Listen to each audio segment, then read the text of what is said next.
Hello and welcome to Agronomy TV. We're in the thick of winter here in Manitoba, but in a few short months, spring seeding is going to kick into high gear. So for this episode, we thought we'd show something different. How canola seed is prepared before it's put in a bag for you. For this, we visited BrettYoung Seeds on the edge of Winnipeg to find out how it prepares its seed for Canadian and international growers. Part of that work begins in its CFIA accredited lab. Here, upwards of 5,000 seed samples a year are tested to ensure their varieties perform in the field as intended.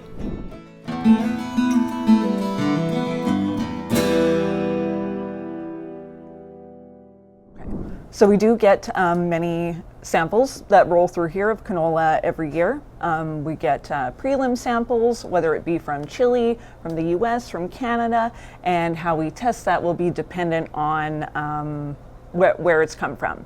So with a purity test, basically you'll get a sample. We'll have it come from either our cleaners, from the farmers, or wherever it's come from. It'll get a good mix, and then what you will do is you'll weigh out your 300 grams, your 100 grams, your 50 grams, and you will look at each and every one of those seeds under a microscope.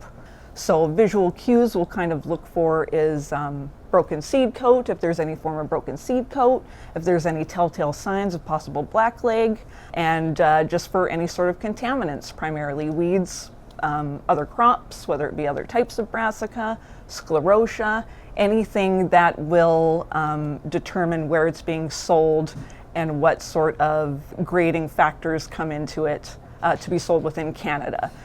Another item that we use for visual cues and so on and so forth is we do green seed tests, where we will put 50 seeds on a panel, give it a roll, you crush it, and then you look at the interior structures. If it hits a certain degree of green, that's a potential diagnostic of immature seed. Yeah, immature or heated seed, which can then at least help us troubleshoot if there's any issues with germination.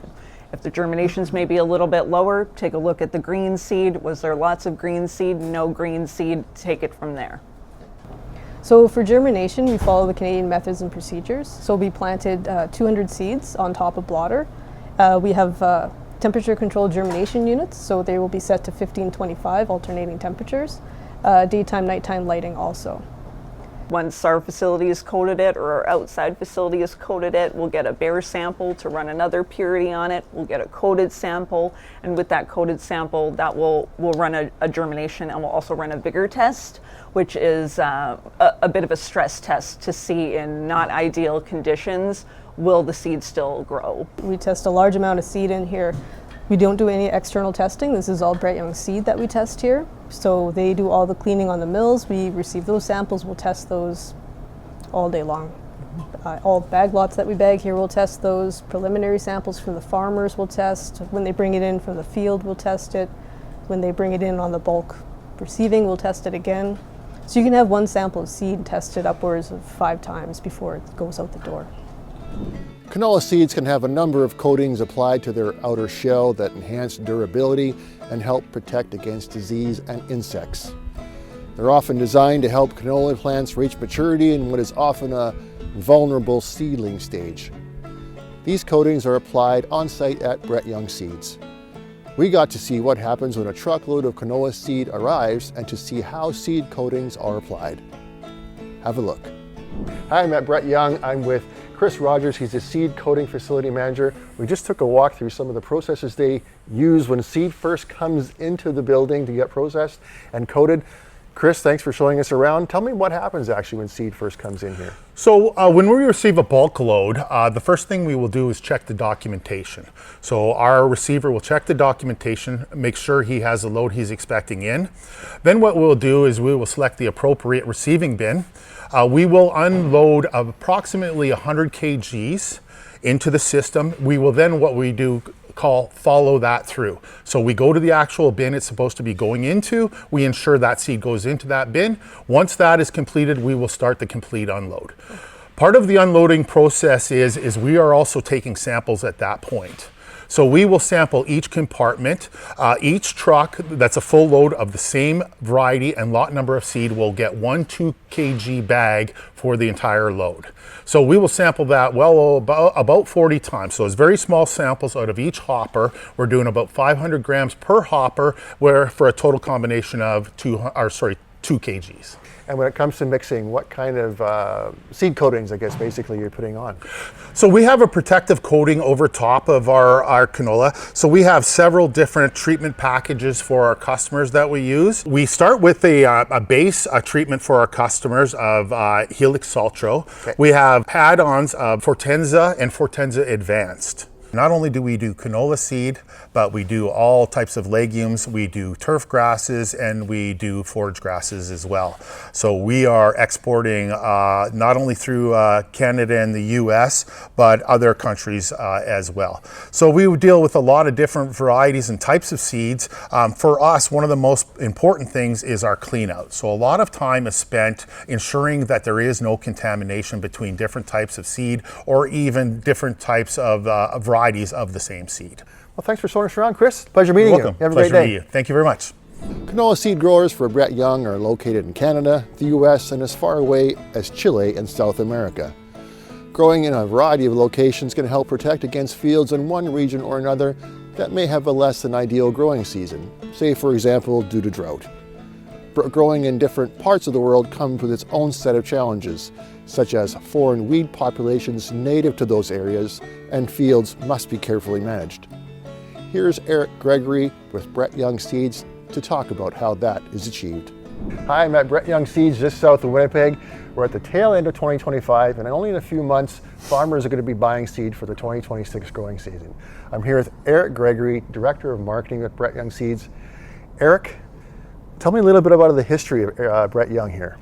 Yeah, sure. So BrettYoung has actually been in the seed business we just celebrated our 92nd anniversary in business here in Western Canada. We're a Winnipeg-based company. We have facilities across Western Canada as well as in Ontario.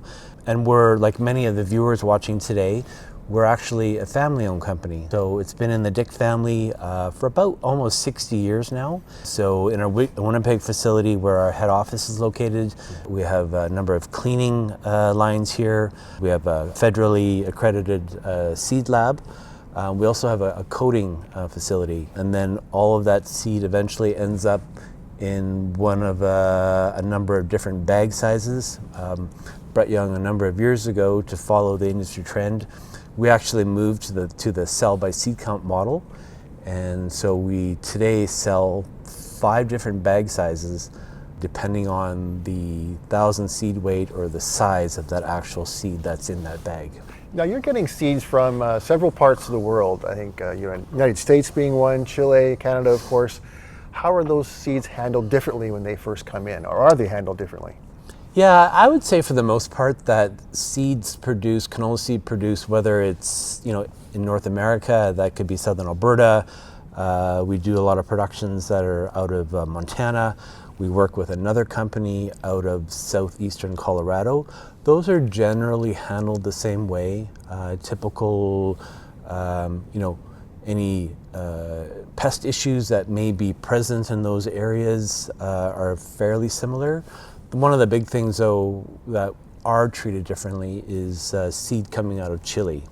There are a number of different sort of prohibited noxious weeds that are present in some of those production fields in Chile, and as a seed company, we need to be really aware of the issues that may be present in that seed. Those fields are managed to a very high degree of intensity. The agronomists walking or working in those fields know them like the back of their hand. And so we may be, depending on like a particular weed that might be present in those fields, we may have to sublot off that part of the field and hold that separately from the rest of the field. And we will intensively sample where we know we've seen weed issues. We'll sample those sublots much more aggressively than what we would have otherwise. We just want to make sure that whatever we're putting out in the marketplace is quality seed, pure seed, and doesn't have any sort of weed seed issues that potentially might come with doing productions in other parts of the world. Perfect. Well, thank you very much for showing us around today. I appreciate you and your staff giving us a great tour, and hope you have a great 2026. Yeah, thank you Eric. for your interest. Thank you.